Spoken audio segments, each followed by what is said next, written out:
Salut à tous, on se retrouve aujourd'hui pour parler du Paris Saint-Germain ce jeudi 20 février. On commence bien évidemment avec le match hier soir de Ligue des Champions. C'était un Paris Saint-Germain-Brest, c'était un barrage retour de LDC. Et là, c'était un festival de buts pour Paris. 7-0 avec 7 buteurs différents. Maïlu, Gonzalo Ramos, Nuno Mendes, Désiré Doué, Vitinha, Kvaratskhelia et Bradley Barcola. Un petit rappel au match aller, il y a eu 3-0, ce qui fait un score cumulé de 10-0 pour le PSG contre l'équipe de Brest. Donc voilà, la qualification a été très... Enfin oui, on peut prendre le mot facile les gars pour cette équipe parisienne. Après le PSG a fait le taf bien sûr, parce que le PSG était totalement au-dessus bien sûr de cette équipe de Brest.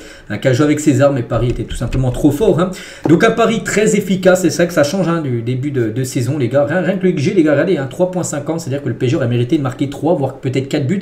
Ils en mettent 7, c'est-à-dire que le PSG quand il rentrait dans la surface de réparation de Brest, il faisait beaucoup de mal. Alors qu'en tout début de saison, des fois le XG aussi montait à 3.50, 4 des fois. Puis le PSG marquait 0 but. C'est ce qui change en gros, c'est que l'efficacité est revenue du côté de Paris. Et c'est pour ça maintenant que le Paris Saint-Germain bien sûr fait des très gros scores à 9 tirs cadrés, 7 buts. Donc on a eu seulement 2 arrêts du gardien de Brest qui a vécu une soirée très compliquée. Et du coup l'objectif c'était de se qualifier. Et l'objectif est atteint. Donc en plus un objectif atteint vraiment avec la manière. Donc voilà, qualification pour ces huitièmes de finale de cette Ligue des Champions. Donc on sait, le tour d'après sera beaucoup plus costaud que l'équipe de Brest. Mais nous tout d'abord on va savourer bien sûr cette victoire. Et par rapport à cette victoire 7-0, donc c'est du jamais vu dans l'histoire de la Ligue des Champions. Le PSG, la première équipe dans l'histoire de la Ligue des Champions, a compté 7 buteurs différents lors d'une même rencontre. Il y a déjà eu des équipes qui ont marqué 7, 8, 9, 10 buts. Mais il n'y avait pas eu 7 buteurs différents. Là en gros il y a eu 7 buteurs différents. Et c'est du jamais vu en Champions League.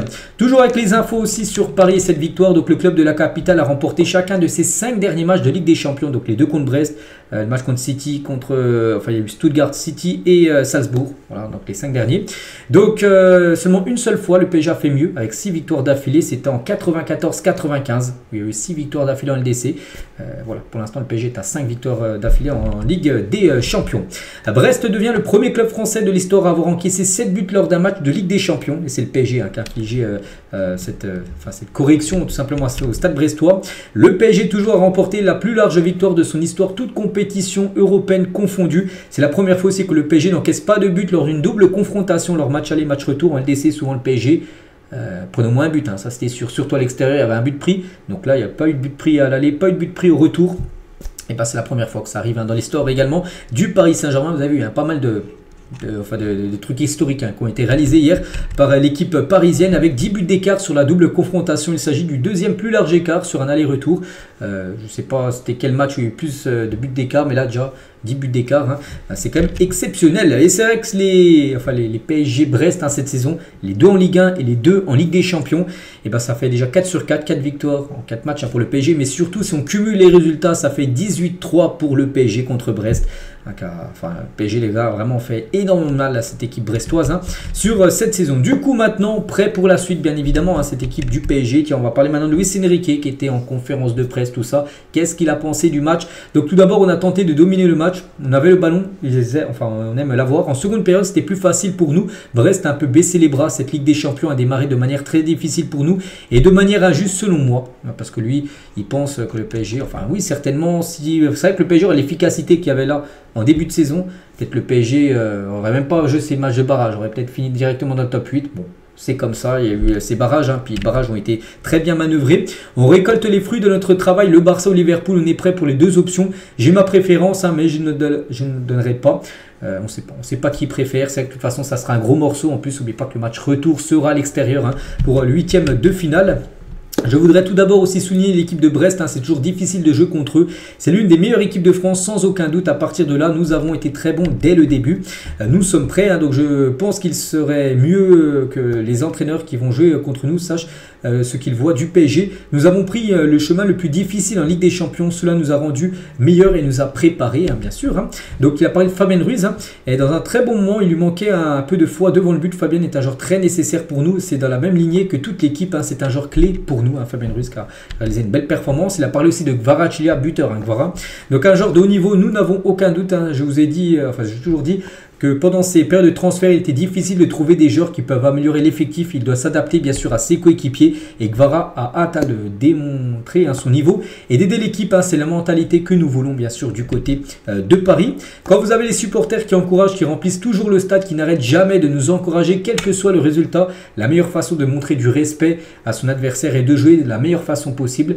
C'est vrai que le PSG, peut-être les années précédentes, peut-être quand déjà le match, allez, il y a déjà 3-0, peut-être le match retour, le Paris aurait peut-être gagné 1 ou 2-0 ou fait un nul. Que là, avec ce nouveau PSG, on a l'impression, avec une autre mentalité, voilà, 7-0. Voilà, alors que le score, enfin la qualif était quasiment déjà acquise dès le match aller, mais regardez, Paris a quand même infligé un 7-0 pour le match retour.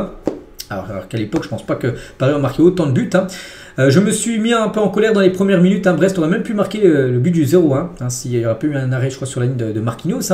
Donc il y avait des choses que je n'aimais pas. Jouer pour le PSG n'est pas facile, il ne le sera pas. Je veux que les joueurs soient préparés, bien sûr. Et quand à la 89e minute de jeu à 7-0, Guevara fait un énorme effort défensif, c'est ce que nous voulons tout simplement. Donc il a énormément apprécié ça. Il a parlé aussi de Mayulu qui a été le dernier buteur, le buteur du 7-0. Et dans son club avec un staff qui n'a pas peur de lui faire confiance. Je voudrais saluer aussi Ramos. Il est toujours à fond, qu'il joue 5 minutes ou qu'il démarre. Vitinha l'aime et c'est habituel. Et ça sera encore comme ça de longues années. Donc voilà, toutes les déclarations, bien sûr, de Soneke, si on fait le bilan, c'est qu'il est très content tout simplement de son équipe et de ses joueurs lors de cette rencontre. On va parler Vitinha, les gars, élu homme du match. Encore une grosse performance, buteur, Vitinha. Et Vitinha, les gars, semaine dernière, homme du match. Hier est homme du match. Les deux matchs à contre Brest, 2 fois c'est lui qui a remporté le prix du meilleur joueur de la rencontre. Et Vitinha fait partie des 4 nominés pour remporter le prix du joueur de la semaine. La Ligue des Champions, on peut avoir d'autres joueurs. Tiens, l'ex-parisien Mbappé est dedans. Il y a des chances que ça soit lui. Il a marqué un triplé hier avec son équipe espagnole. Et Vitinha, donc lui en zone mixte. On a fait un très bon match, un match collectif. On pense tous ensemble sur le terrain et c'est la vraie définition d'une équipe. On fait au plus simple. On donne le ballon à celui qui est le mieux placé et ça se voit. Ce qui fait la différence. Au début du match, quand on a un avantage comme ça de 3-0 à l'aller, tu peux relâcher inconsciemment. Et on ne l'a pas fait. On a fait des efforts offensifs et défensifs. C'était la clé, bien sûr, de la rencontre. Et on a beaucoup parlé de ça, même entre nous. On a parfaitement répondu sur le terrain. On a toujours voulu marquer. Bien joué. Et ce qui a été fait, et pour finir avec Vitinha, je n'ai pas de préférence pour la suite, que ce soit Liverpool ou le Barça. Mais c'est incroyable que tout l'effectif soit presque là, sans blessure. Ça aussi, c'est une donnée aussi qui rentre en compte, les gars. C'est qu'il y a pratiquement, à part Zeremri qui était forfait pour le match, sinon c'était le groupe au complet. On sait qu'il y a des années, les gars, il manquait 4-5 joueurs cadres pour le PSG lors des 8e de finale de LDC. On se disait, c'est pas possible, chaque année c'est la même. Que là aussi, avec les blessures, il n'y en a pratiquement pas. On espère que ça va continuer. Mais ça aussi fait que le PSG actuellement est peut-être la meilleure équipe d'Europe. On continue, on va parler de Kvaratskhelia. Un gros match, bien sûr, de la part de Kvara. Peut-être son meilleur match depuis qu'il est arrivé à Paris. Donc 72 ballons touchés, un but, 2 tirs donc à cadrer, donc une passe D, 3 passes clés, 41 passes réussies sur 50 tentés, 6 dribbles réussis sur 8 tentés et 10 duels gagnés sur 15 tentés. Voilà, donc... comme j'ai dit, peut-être son match référence depuis, il a joué peut-être 5-6 matchs, peut-être son meilleur depuis qu'il est arrivé à Paris. Et c'était incroyable parce que ce n'est pas facile, mais on a réussi à marquer, se créer beaucoup d'occasions. On a beaucoup travaillé pour arriver à faire ça. On fait juste en sorte d'être prêt. L'atmosphère dans le stade a été incroyable et je suis très heureux. Tout va bien, il faut du temps, tu changes de pays, c'est différent. Ce n'est jamais facile, mais je pense que... tout va dans le bon sens et je travaille dur. Je dois remercier tout le monde, bien sûr, pour l'accueil.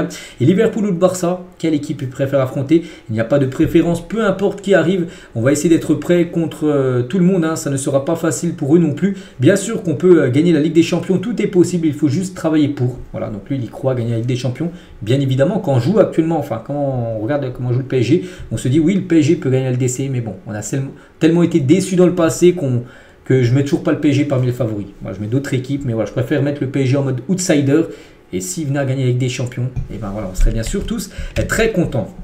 Les notes PSG à Brest, voilà, donc bon, tout le monde a bien sûr la note au-dessus de la moyenne. Ouais, victoire 7-0, bien sûr, tout le monde a été très correct. Après, il y en a qui ont été un peu meilleurs que d'autres, comme, je sais pas, comme Barcola, comme Marquinhos aussi. Bon, voilà. Tout le monde a peut-être Hakimi à 5, peut-être le joueur moins en vue. Bon, après, voilà, il y a eu 7-0, c'est pas bien grave. Et côté Brestois, tiens, Couder qui remplaçait Marco Bizot, le gardien normalement titulaire. Couder, il gagne de 2. C'est vrai que 9 tirs cadrés, il a fait seulement 2 arrêts, il a pris 7 buts. Ça a été très compliqué pour le gardien brestois. Nasser, le président, les gars, lui aussi, son petit mot. Donc, une fois de plus, nous avons été un collectif. Je tiens à rendre hommage particulier aussi à Brest, qui a fait honneur à la France, au football français dans cette campagne. Et voilà, donc, ce qu'il a pu dire, donc le président. évidemment. Toute l'équipe de Brest construise quelque chose pour le long terme, nous ont toujours très bien traités. Voilà, en gros, il a montré du respect bien sûr à Brest par rapport à cette magnifique saison européenne. C'est vrai qu'on les félicite. Maintenant, pour eux, ce sera focus sur la Ligue. Bref, on revient nous sur la Ligue des Champions et du coup, on connaît les 16 équipes qualifiées pour la Ligue des Champions. Donc voici toutes les équipes qualifiées. C'est plus comme avant. On sait qu'avant, quand il y avait toutes les équipes qualifiées, le PSG finissait premier ou deuxième affronté. Finissait premier de la poule. Donc là, un deuxième de notre poule. Donc il y avait plusieurs adversaires différents. Que là, on sait les adversaires potentiels. Il y en a deux. Ça sera soit Liverpool, soit le Barça. Parce que cette année, c'est un nouveau format. Donc, une question que je peux mettre pour répondre en commentaire pour ceux qui veulent. Vous préférez qui entre Liverpool et le FC Barcelone? Voilà, on va finir sur ça. Donc moi les gars, personnellement, après c'est deux gros morceaux. C'est le premier de la Ligue des Champions, le deuxième, dans la phase de poule. Je préférais le FC Barcelone. Voilà, je vous cache pas que Liverpool, oui c'est très fort. Le Barça aussi c'est très fort. Mais bon, il faut en choisir un. Je préférais un PSG-Barça les gars pour les huitièmes de finale. Et n'oubliez pas que le PSG là, ça sera en haut à gauche.